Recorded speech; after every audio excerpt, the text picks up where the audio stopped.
Olá pessoas, tudo bom? Espero que vocês estejam bem e também que sejam muito bem-vindos a mais um vídeo. Hoje eu vou falar a respeito de um tema que constantemente tem alguém me perguntando sobre ar-condicionado. Eu vou comprar um ar-condicionado para minha casa, ok, ótimo. Só que eu fui pesquisar algumas coisas na internet e aí eu me deparei com uma coisa que eu fiquei sem saber o que fazer. Eu achei que todo ar-condicionado era 220 bifásico. Só que na internet eu só tô encontrando 220 monofásico. E agora, compro ou não compro? Funciona ou não funciona? Agora você vai entender isso de uma vez por todas. Eu até consegui explicar para outras pessoas, caso você ouvir alguém perguntando, ou até se alguém te perguntar, você já vai saber o que dizer.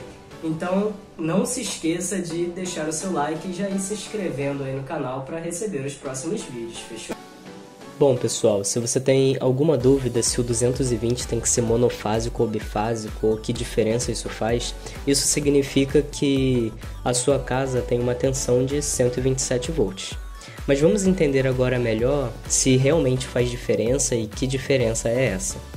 Estou aqui no site da ANEEL, que é a Agência Nacional de Energia Elétrica. Basicamente, essa daqui é o órgão responsável pela regularização de todas as concessionárias de energia do nosso país, aquelas que fornecem energia final para mim e para você. Estou aqui no site, nessa parte aqui onde fala sobre as tensões nominais. Se a gente vir aqui embaixo, tem a parte sobre selecionar um estado, e tem aqui todos os estados do país. Vamos selecionar aqui, por exemplo, Rio de Janeiro, onde apareceu logo do lado o município. Vamos escolher um município qualquer, caiu aqui o de Niterói. Conseguimos observar aqui que a informação que ele nos dá é que a concessionária no estado do Rio de Janeiro que fornece em Niterói é a Enel. A Enel fornece uma tensão mínima de 127 volts. O que isso significa? Significa que o padrão que ela fornece, o padrão mínimo entre fase e neutro, que ela coloca no relógio lá, seja para uma residência ou para o comércio, é de no mínimo 127 volts. A partir disso, a tensão que ela fornece é de 220 volts. Então, a tensão monofásica no Rio de Janeiro é de 127 volts. Caso o consumidor final, eu ou você, queira uma tensão de 220 volts, seria então um medidor bifásico de 220.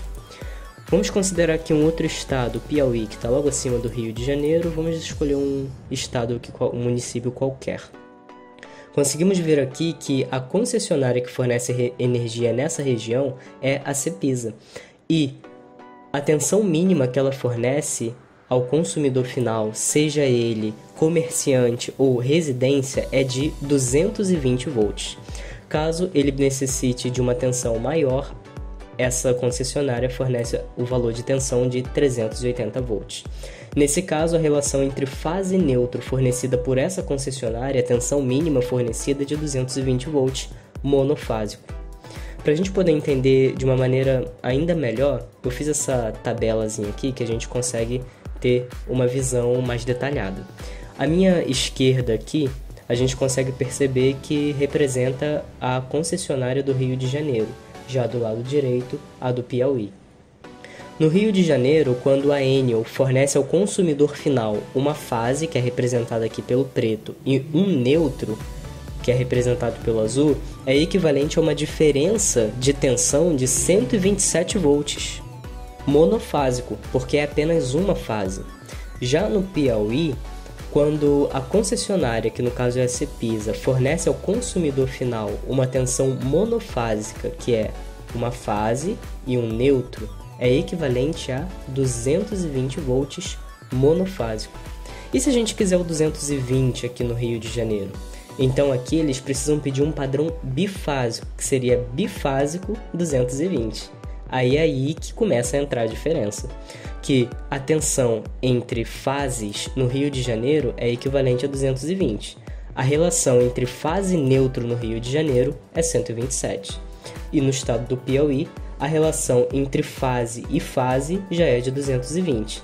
E a relação entre fase e neutro continua sendo de 220. Porque a tensão mínima no Piauí, normalmente em todos os estados nordestinos, é de 220 volts. Conseguiu entender, pessoal? Ficou claro? Bom, então apenas para a gente poder resumir o que foi falado aí, ficar de uma vez por todas simples de se entender, o 220 para o equipamento não faz diferença se ele é monofásico ou bifásico. Pense, por exemplo, que essa folha aqui, ela é um documento muito importante, que você precisa da sua assinatura aqui embaixo. Porém, você só pode dar essa assinatura se a caneta for da cor azul. Só que aí a pessoa dá para você 3 tipos de caneta diferentes. As 3 são azuis, só que são de marcas diferentes.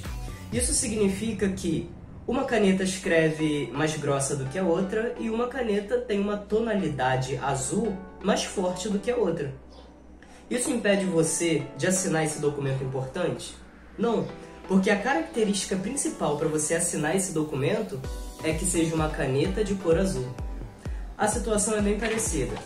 O ar-condicionado ou qualquer outro equipamento, ele pede uma característica específica de 220 volts, independente se o 220 vai ser monofásico ou bifásico, como se fosse independente da tonalidade e da espessura da linha que a caneta escreve.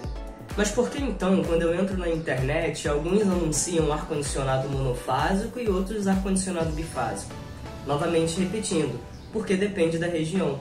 Às vezes o fornecedor que está fornecendo aquele equipamento, ou até mesmo o fabricante que vende ao fornecedor, ele está ali em uma localidade, em uma região, onde a tensão mínima é de 220 volts. Então, nesse caso, ele está vendendo aquele equipamento de acordo com as características de sua localidade. Mas, para que ele se adapte à localidade do vendedor final, é necessário apenas que tenha as tensões compatíveis com a classificação energética do equipamento. O equipamento está pedindo 220 e a tensão da sua residência for 220, não importa se ela é monofásica ou se é bifásica. 220 é 220. O que importa é a faixa de tensão. Ah, claro, não se esqueça de deixar o seu like e se inscrever no canal para receber os próximos vídeos. Valeu, fui!